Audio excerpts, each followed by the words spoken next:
I am Dr. Liana. Welcome to our channel. Today we are talking about 5 medications that can become shockingly dangerous after age 65, even when they seem ordinary, helpful, and completely familiar.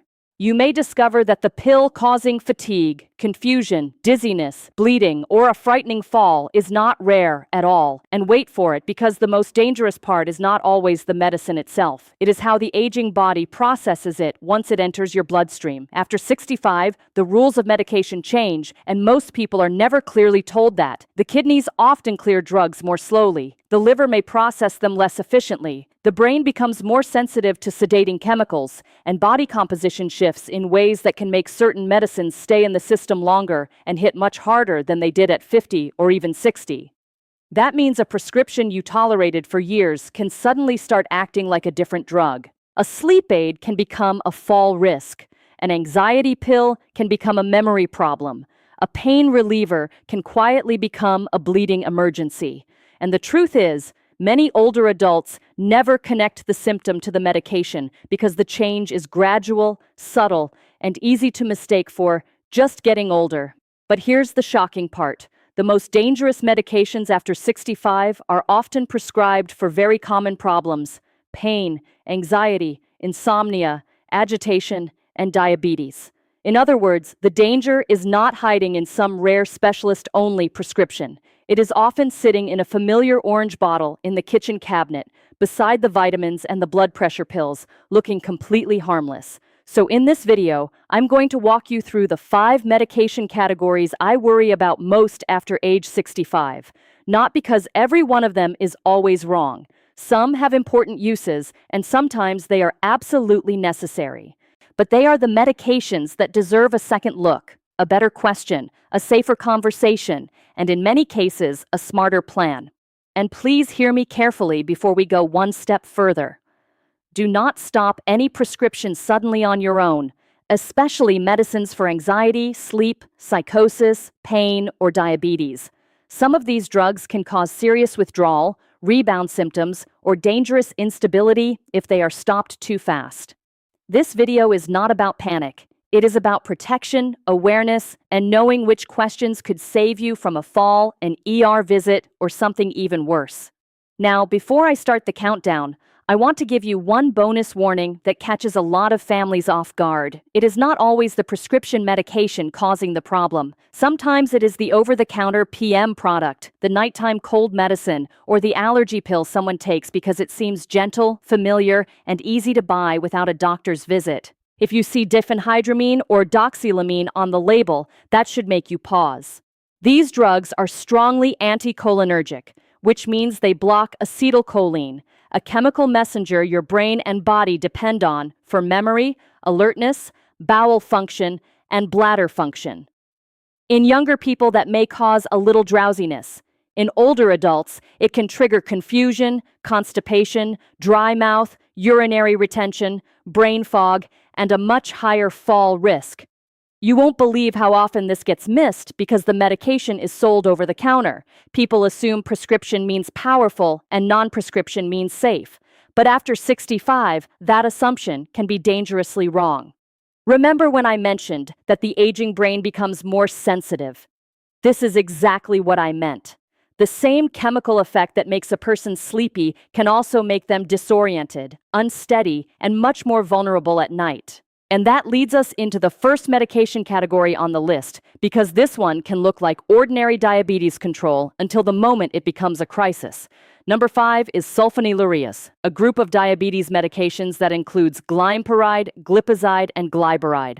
On paper, these drugs do something helpful. They lower blood sugar by pushing the pancreas to release more insulin. That sounds sensible.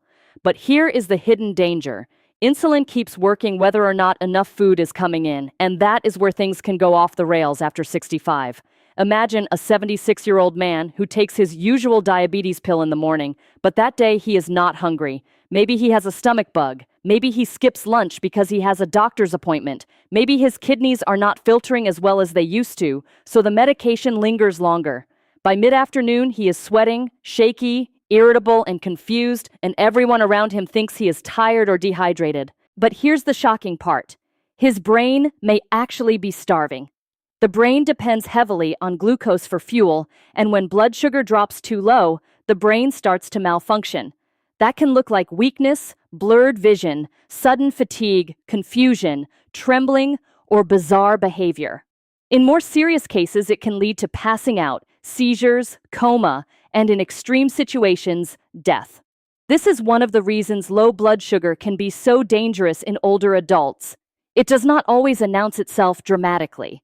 Sometimes it looks like forgetfulness. Sometimes it looks like dizziness. Sometimes it looks like a strange mood change, a fall in the kitchen, or a person who suddenly just doesn't seem right. And because those symptoms are common in aging, the medication can keep getting blamed on everything except the real problem. The truth is, a diabetes medication is not automatically safe just because it lowers blood sugar. The real question is whether it lowers blood sugar safely for that person's age, appetite, kidney function, weight, daily routine, and ability to eat regularly. That is a very different standard, and after 65, that distinction matters more than most patients realize. Longer-acting sulfonylureas can be especially troublesome because the low blood sugar can last longer and be harder to correct. That means one bad episode is not always a quick dip and recovery. It can become hours of confusion, weakness, instability, and real danger. If someone lives alone, the risk becomes even more serious because there may be nobody nearby to recognize what is happening. So here is the practical message. If you or a loved one is on one of these medications, ask whether the treatment goal still fits the person's age and current health. Ask what symptoms of low blood sugar to watch for. Ask whether there is a safer option. And most importantly, do not assume that shakiness, tiredness, or mental fog are simply part of getting older. Sometimes the body is sending an urgent biochemical distress signal. Now let's move to number 4, because this next category hides in plain sight. It helps millions of people feel better quickly. It is taken for arthritis, back pain, joint pain, headaches, and everyday aches, and yet it can quietly injure the very organs older adults depend on most. Number 4 is oral NSAIDs. Medications like ibuprofen, naproxen, meloxicam, diclofenac, indomethacin, and ketorolac. These drugs can absolutely reduce pain and inflammation. That is why they are so popular.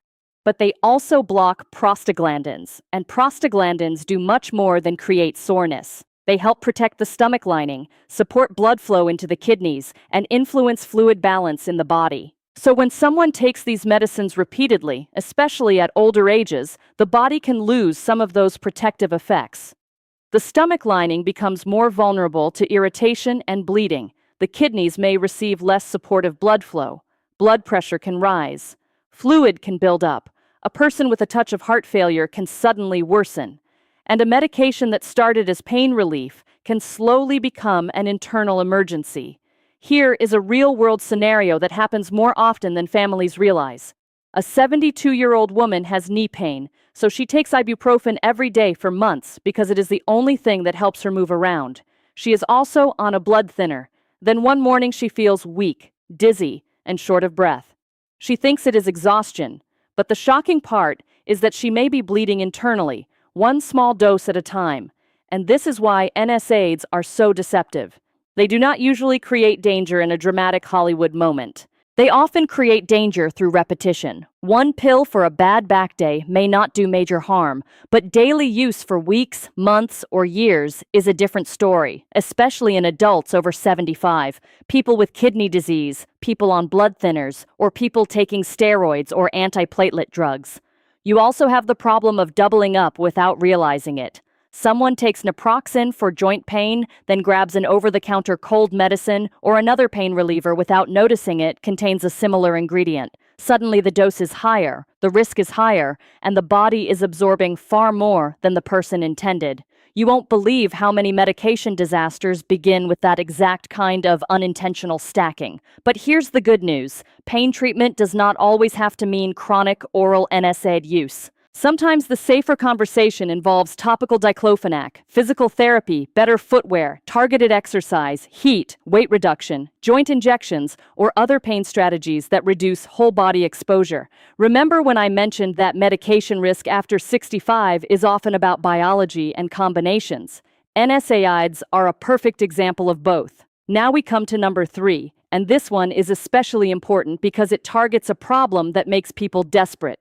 When someone is not sleeping, they are tired, anxious, frustrated, and willing to try almost anything. That desperation is exactly why this class becomes so dangerous.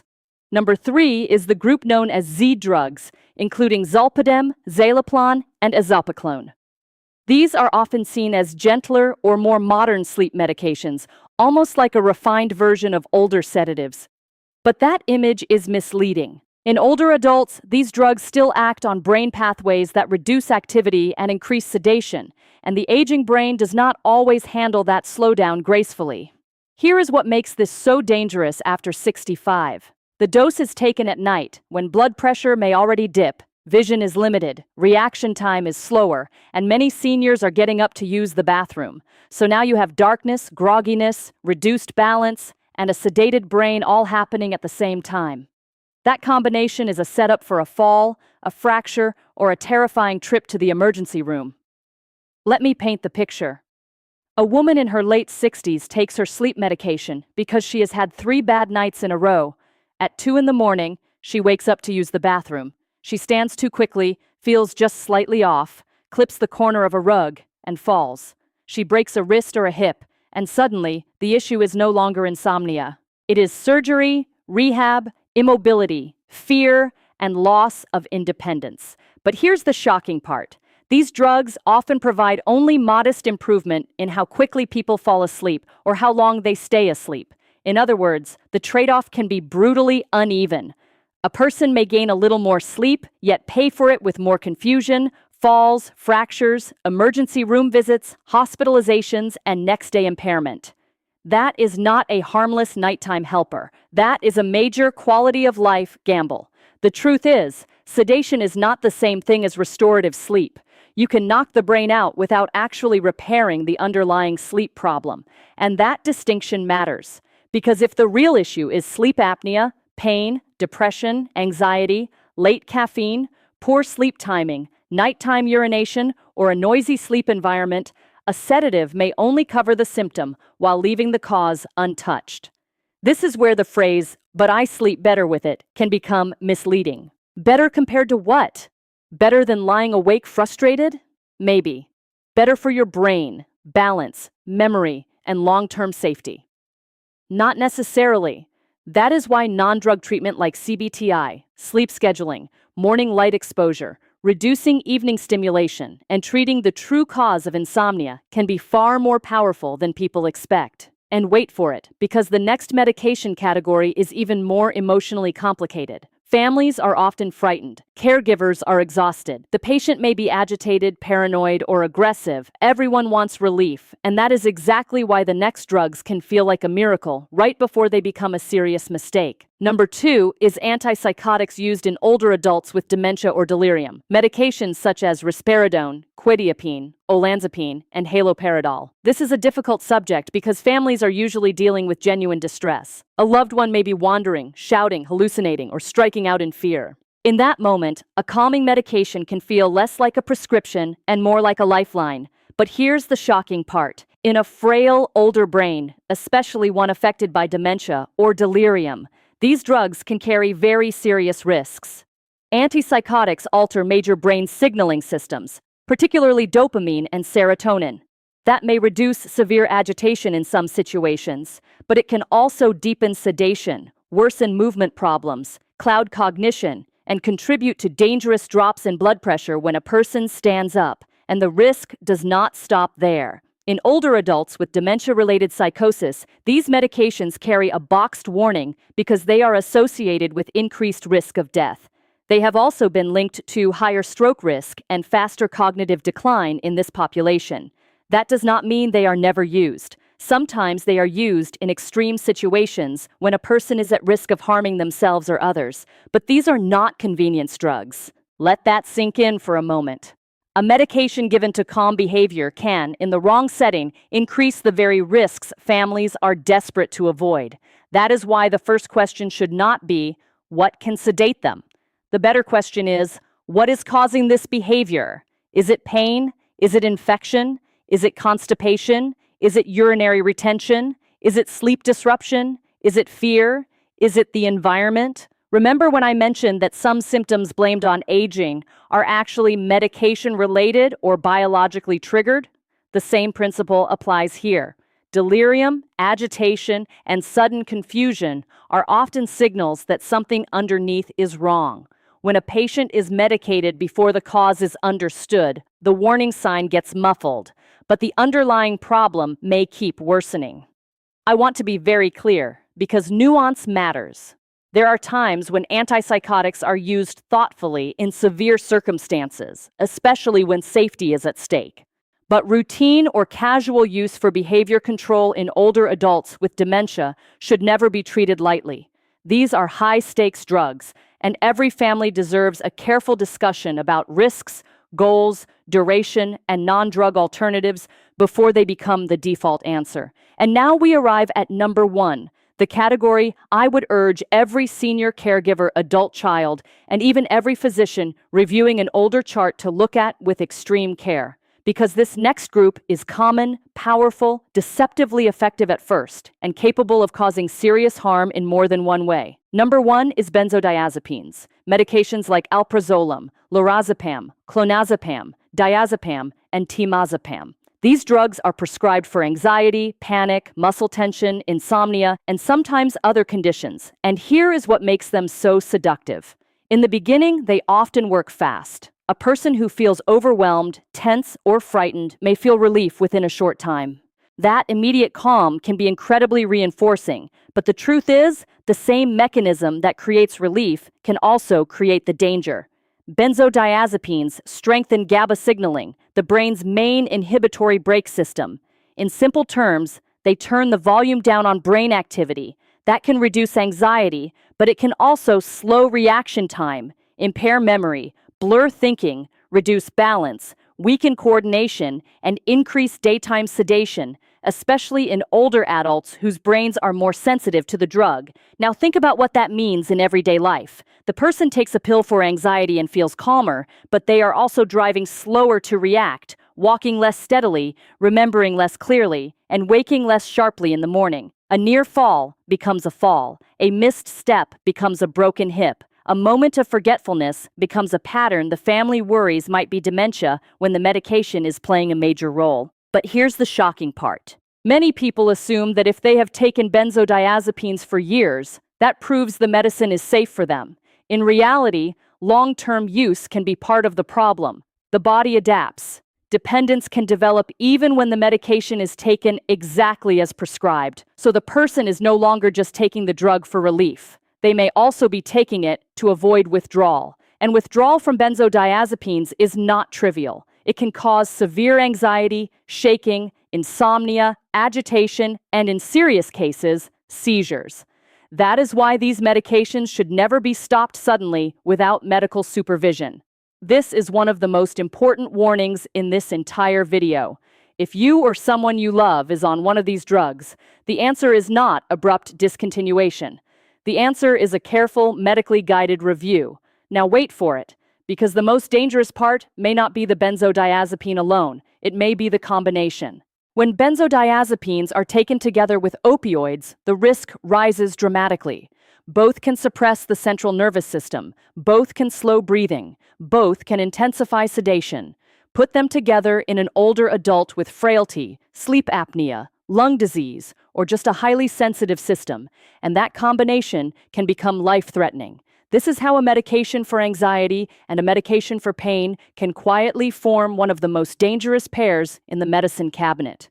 The person gets more sleepy, less alert, less steady, and less able to respond to breathing problems during sleep.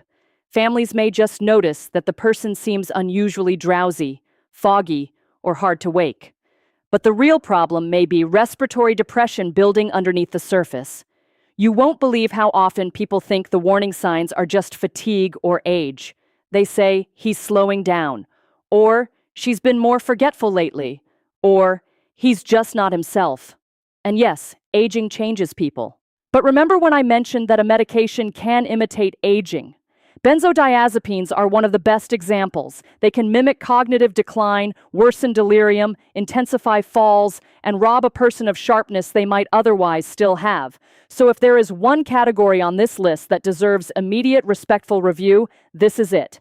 Not fear, not shame, not sudden stopping. Review. Ask why it was started. Ask whether the original reason is still present. Ask whether the dose is still appropriate. Ask whether another sedating medication is also in the picture. And ask whether a slow taper plan, safer treatment, therapy, or alternative strategy could reduce risk without throwing the nervous system into chaos. Now let's step back, because all 5 categories point to the same deeper truth. Medication safety after 65 is not just about the name on the bottle. It is about how the older body handles the drug, how many other medications are present, whether the treatment goal still makes sense, and whether the current risk has quietly become greater than the current benefit. So what should you do next? Bring every medication to a review. Prescriptions, over-the-counter sleep products, allergy pills, pain relievers, supplements, everything. Then ask 5 simple questions. Why am I taking this? Do I still need it? Is this dose right for my age and kidney function? Is there a safer alternative? And could this be interacting with something else that affects my brain, balance, bleeding risk, kidneys, or blood sugar?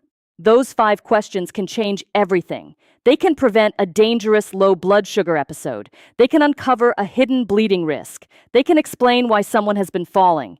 They can reveal why memory suddenly seems worse. And sometimes they can stop a serious medication problem before it becomes a hospitalization, a fracture, or a permanent loss of independence. So here is the final takeaway. After 65, common medications can become uncommon dangers. Sulfonylureas can lower blood sugar. Oral NSAIDs can damage the stomach and kidneys. Z drugs can turn a night of insomnia into a devastating fall. Antipsychotics can carry serious stroke and mortality concerns in the wrong setting. And benzodiazepines can combine brain slowing, dependence, and deadly interaction risk in one widely used class. If you are over 65 or you care for someone who is, this is your reminder to look at the medicine cabinet with fresh eyes. Not fearfully, wisely. Because sometimes the most life-changing health decision is not adding a new prescription. It is recognizing that an old one has quietly become the new problem. I'm Dr. Liana, and if this video helped you, tell me in the comments which medication you want me to cover next. Share this with a parent, spouse, sibling, or friend over 65, because one careful medication review can prevent a fall, an ER visit, or something far worse. And subscribe for more clear, science-based guidance to help you stay stronger, sharper, and safer as you age.